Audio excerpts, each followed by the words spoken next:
Welcome to my Days of Our Lives official channel. I hope everyone is having a wonderful day.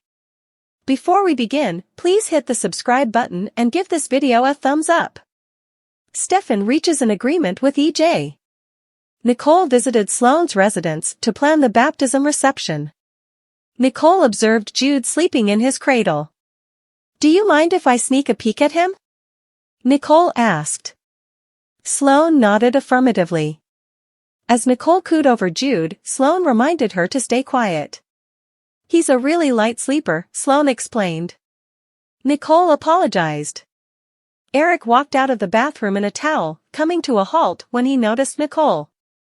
"I'm sorry," Eric whispered before rushing back into the restroom. Nicole offered Sloane a scone, but she rejected. Nicole stated that she had grabbed what was fresh while ordering the cake for the christening. "Eric mentioned that you prefer buttercream," Nicole remarked. "I truly don't care. I mean, Jude isn't going to eat any of it, and he's the star of the show," Sloane explained. When Sloane indicated that Roman would cater the event, Nicole inquired about the food Sloane desired. "Did Eric ever mention about me not being fully on board with this?" Sloane asked. "The chef?" Nicole questioned, perplexed. Sloane emphasized that she did not approve of Nicole's involvement in Jude's christening. "I didn't realize," Nicole said. Sloane scowled, noting that she had tried to forgive Nicole for kidnapping her son, but had been unable to do so. "I don't think I ever will," Sloane remarked. Nicole fought back tears and nodded. "Fine." Nicole offered, "If you don't want me to host the reception, I won't." Sloane shrugged. Nicole shook her head, explaining that Holly would have wanted to be a part of the celebration after going through so much. Nicole acknowledged that she believed the gesture would demonstrate to Sloane Nicole's remorse for her conduct and would help Sloane realize as a mother how sad Nicole had been following the death of her baby. "But Marlena helped me recognize that my decision to take Jude was motivated by a desire to be closer to the baby I knew I would never have. So, with that stated, I understand, Sloane, if you never forgive me." Nicole added. "That's very good of you," Sloane said quietly. Nicole contended that Holly's link to Eric and Jude ensured that they would remain in one another's lives. "We are gonna have to figure out how to make this relationship work," she remarked. Nicole insisted that she adored her spouse.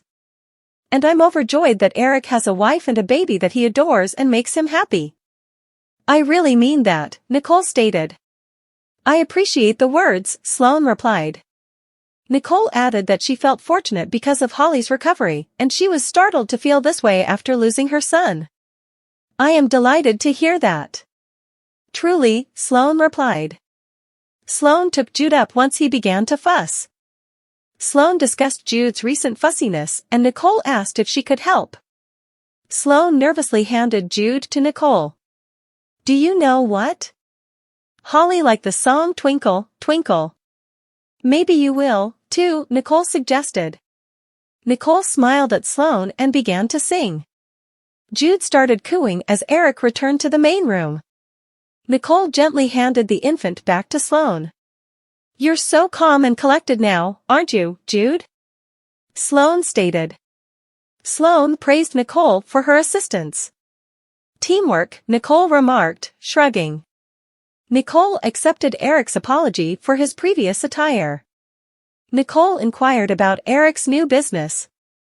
"Going pretty well," Eric conceded. Nicole complimented Eric and Sloane on their ability to work full-time without the assistance of a nanny. "I do enjoy spending as much time with him as I can," he remarked. "Eric is a great father," Sloane remarked. "Is Holly starting to remember anything more about what happened to her on New Year's Eve?" Eric asked. Nicole said no. "And I'm not sure what more she could remember.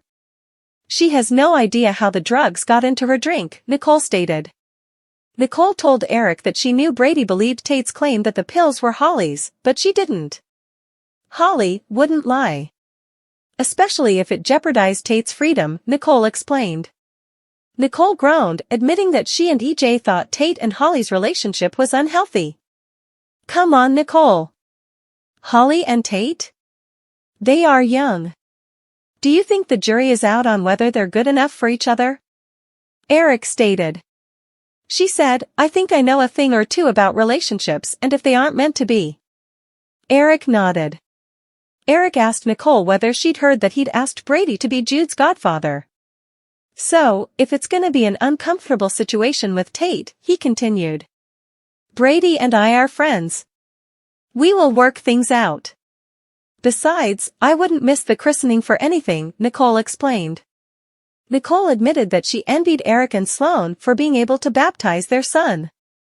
I know your little boy, he's with God, Eric remarked. Nicole agreed, sniffing back tears. Nicole smiled, promising that the christening will be a pleasant occasion. Sloane told Eric after Nicole had left that she had come to terms with Nicole's role in the baptism. I just want you to know that coming home to you, to our son, is well, it makes me happier than I ever thought possible. Eric stated. Sloane, with tears in her eyes, exclaimed, Really? Eric smiled and replied, Really? At the penthouse, Marlena inquired as to why John was leaving. I pondered about it all night. And it didn't change my mind about what I needed to do, John explained. Marlena warned John that Constantine was hazardous. John contended that revealing he had killed Katharina would not influence Constantine's feelings for him. Maybe it will give him a little closure, John said. Marlena nodded affirmatively and asked to accompany John. I appreciate the support, but I don't think you're going to support the rest of it, he added. Marlena, worried, asked John what he meant. John claimed that after speaking with Constantine, he planned to fly to Greece and turn himself into police. Who knows what the consequences might be? Marlena said. Whatever the legal consequences are, I will face them, John went on to say. Marlena questioned John if he was prepared to leave his family behind forever. I was a killer. Who's to say I won't be one again? John asked. Marlena questioned John whether he wanted to protect his family or punish himself for a crime he may not have committed. Because I've always been frightened that I could commit such a horrific deed. In fact, I believe a part of me always knew I did, John explained. John stated that he could not continue living his life knowing what he had done. I don't believe you're thinking rationally right now, Marlena implored. John asked Marlena how he could move forward without accepting responsibility for his past. Marlena reminded John that she had felt the same shame about what she had done when she was possessed. It wasn't you. John yelled. And this wasn't you. Marlena countered. John went away after arguing that their situations were not the same. Marlena called Steve and pleaded for assistance. When John arrived at the Kiriakis' mansion, he told Maggie that he was going to speak with Constantine. Listen, if you're here to throw around more baseless accusations about his so-called designs on my money, I am afraid I am going to have to ask you to leave, she stated. That's not why I'm here, John replied. Steve and Marlena entered the living room. What's going on?